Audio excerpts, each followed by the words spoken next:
Ọ̀gbẹ́ni Awíkonko tú àwọn àṣírí kan tó lágbára nípa irú ikú tó mú arábìnrin Mọ́rẹ́níkẹ́jì Ẹ̀gbin ọ̀run lọ.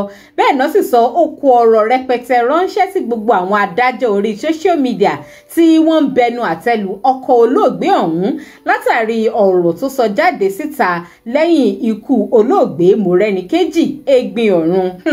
Ṣé mọ̀ wípé látìgbà tí ìṣẹ̀lẹ̀ ọ̀hún ti ṣẹlẹ̀ ni oríṣiríṣi ọ̀rọ̀ ti ń jẹyọ lórí ayélujára. Báwọn kan ṣe ń sọ wípé ọmọ ẹlẹ́gbẹ́ ni Mọ́rẹ́níkẹ́jì, bẹ́ẹ̀ làwọn kan sọ pé ó ti mọ̀ pé òun máa kú, oríran síra ẹ̀ ló jẹ́ kó lọ san school fees àwọn ọmọ ẹ̀ tí ọkọ ẹ̀ sọ wípé ó san yẹn. Bẹ́ẹ̀ ni àwọn kan gan sì ń bẹnu àtẹ́lu ọkọ olóògbé ọ̀hún látàrí wípé ó ṣàlàyé pé olóògbé ọ̀hún ti fẹ́ fi ìgbà kan rí gbé gbogbo ogún ẹ̀ lé òun lọ́wọ́. Ọ̀gbẹ́ni Awíkonko wá ní kí gbogbo àwọn tó ń bẹnu àtẹ́lu ọkọ olóògbé ọ̀hún lórí ayélujára lórí social media wọ́n ní kí gbogbo wọn lọ sí mẹ̀dọ̀ kán lọ so ewé àgbéjẹmọ́wọ́.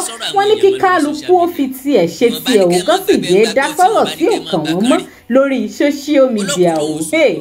Eléyìí máa tún gbẹnu tán o. Ẹ̀yin èèyàn wa ẹ tún jẹ́ àjọwò fọ́nrán eléyìí ká tún gbọ́ gbogbo àṣírí tí ọ̀gbẹ́ni Awíkonko tú nípa irú ikú tó mú olóògbé Mọ́rẹ́níkẹ́jì Ẹ̀gbin ọ̀run lọ àti ọ̀rọ̀ lórí ọkọ olóògbé ọ̀hún tí àwọn kan ń bẹnu àtẹ́lù lórí ayélujára. Pàápàá àwọn àṣírí tán tún tú nípa àwọn wòlíì aláṣọ funfun, pàápàá àwọn wòlíì obìnrin tó ṣe wípé àwọn náà ń jẹ́ iṣẹ́ ìpè Olúwa bíi ti olóògbé Mọ́rẹ́níkẹ́jì Ẹ̀gbin ọ̀run. Fọ́nrán eléyìí náà máa tún kùn nǹkan kì í ṣẹ̀ṣẹ̀ ràgó.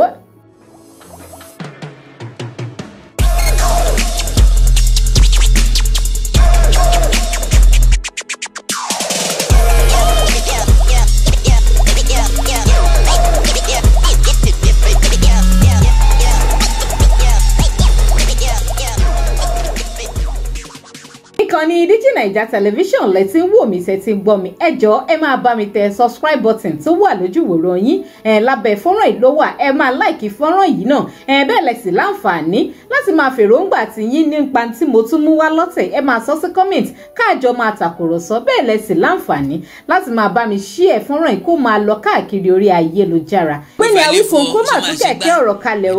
Kí wá ní nǹkan tí wọ́n sọ ní pàtó gan nípa irú ikú tó mú olóògbé Mọ́rẹ́níkẹ́jì lọ. Ẹgbẹ́ àjọpọ̀.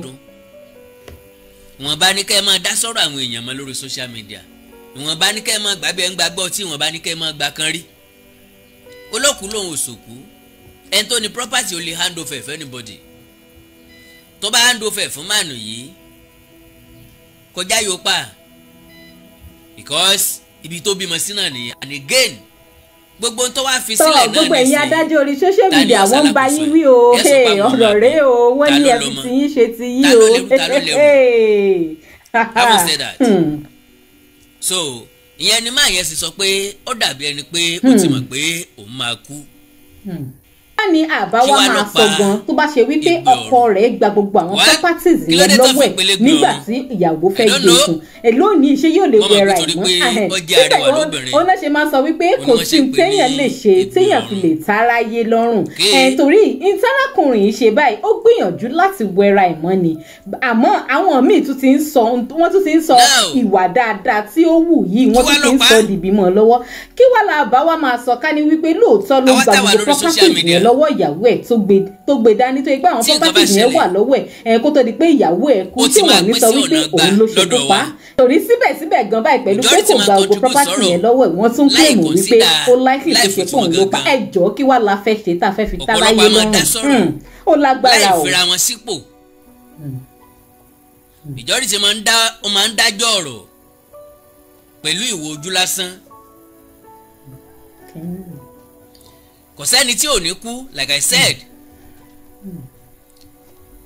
Ọ̀pọ̀lọpọ̀ èèyàn máa kú tó jẹ́ pé kò ní sick tẹ́lẹ̀tẹ́lẹ̀. According to ọkọ ẹ̀ ó ti ń complain wípé ó rẹ̀ òun sick.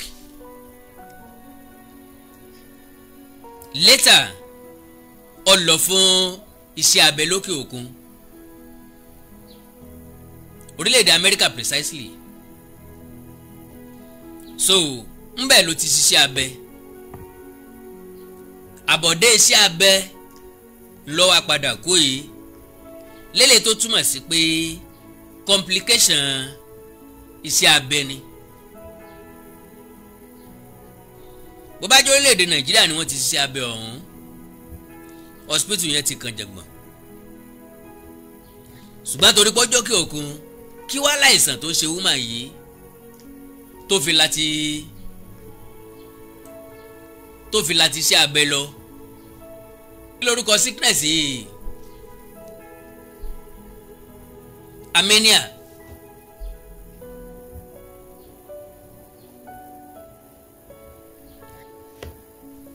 so kí ló lè fà á? oríṣiríṣi nǹkan ló lè fà á o.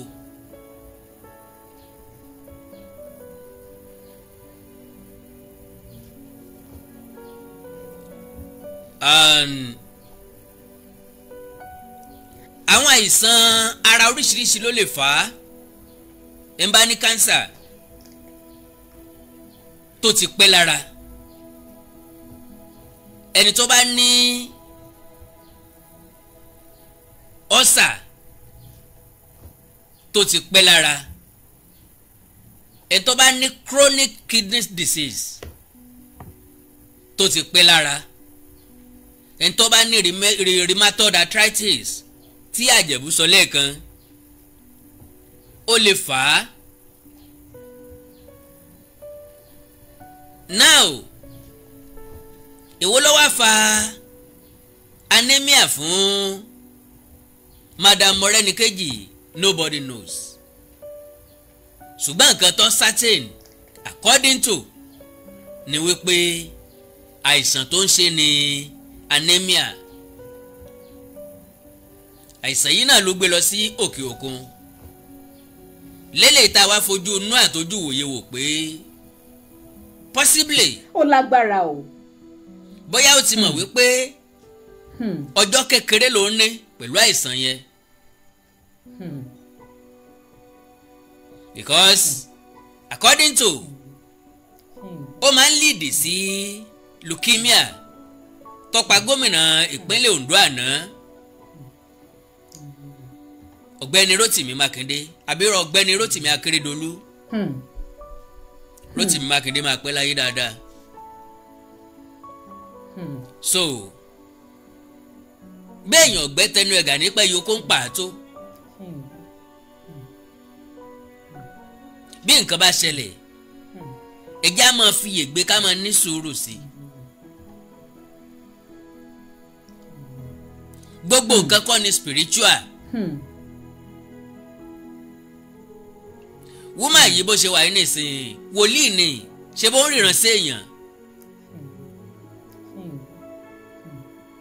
ṣé ká wá pé ó ríran síra ẹ̀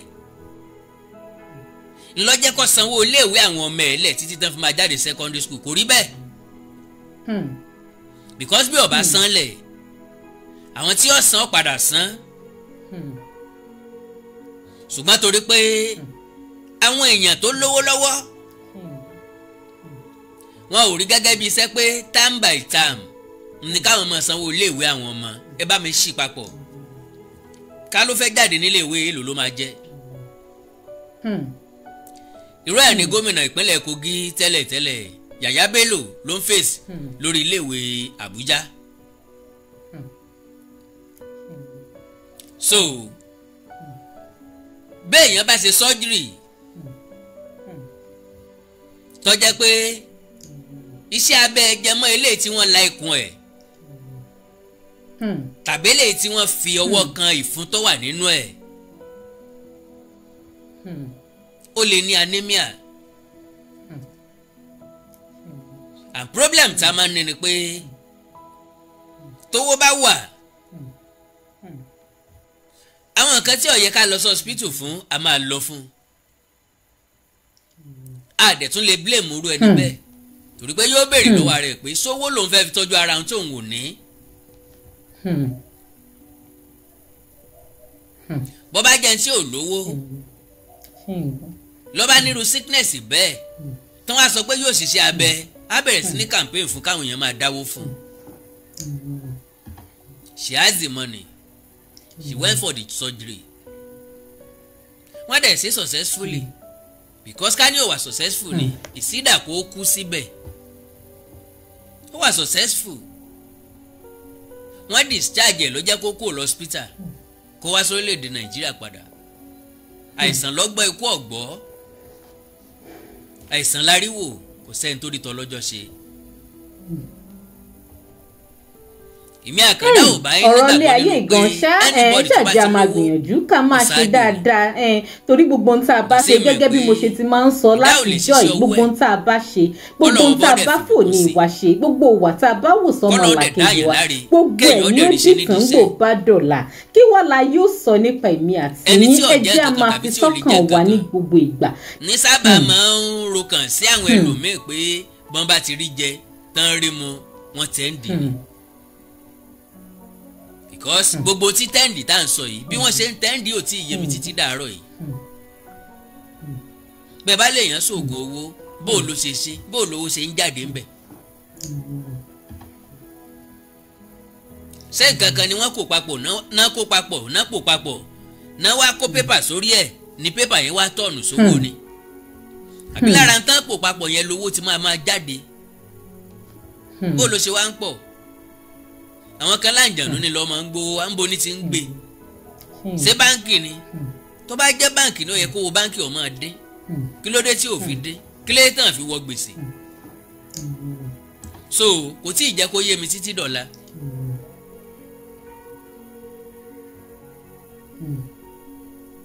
ìyẹn ò jẹ́ kí n gbà wípé ilé ayé àfọwọ́bà fílẹ̀ àmọ́ ẹ jẹ́ gbìyànjú nínú gbogbo ìlàkàkà wa nínú gbogbo struggle tàbá ń struggle láti jẹ́ èèyàn láyé láti tọ́jú àwọn ọmọ wa ẹ jẹ́ àtọ́jú ẹ̀mí wa náà torí ẹ̀mí yìí ó ṣe pàtàkì ó ṣe kókó kò sí anybody tí Ọlọ́run promise ní mortality kò sí anybody tí Ọlọ́run ti fi òye ìgbà tí yóò jáde láyé tó fi yé fún ìdí èyí bí nǹkan bá ń ṣe wá lágọ̀ọ́ ara ẹ jẹ́ gbìyànjú ká tọ́jú ara wa bó àsìkò tó bá yẹ ká sinmi ẹ jẹ́ á sinmi bá a bá ti ń ṣiṣẹ́ láàárọ̀ lọ́sàn-án lálẹ́ ẹ jẹ́ á máa nísinmi ẹ jẹ́ á máa tọ́jú ara wa tá a bá ní pé gbogbo ẹ̀ mò ń sáré ọmọ lónìí mò ń sáré ọmọ lọ́la ẹ̀mí tá a wá fi tọ́jú ọmọ òun dọ̀jọ́ alẹ́ ńkọ́ ẹ̀mí tá a fi jọrọ̀ ọmọ òun dọ̀jọ́ ògbó ńkọ́ tàbá wá kùnà láti tọ́jú ẹ̀mí yẹn ẹ dákun kọ́lọ̀ mọ́ wá jẹ́ kí ẹni ẹlẹ́ni kó jèrè iṣẹ́ ọwọ́ wa àwa tá a ṣẹ́gun sí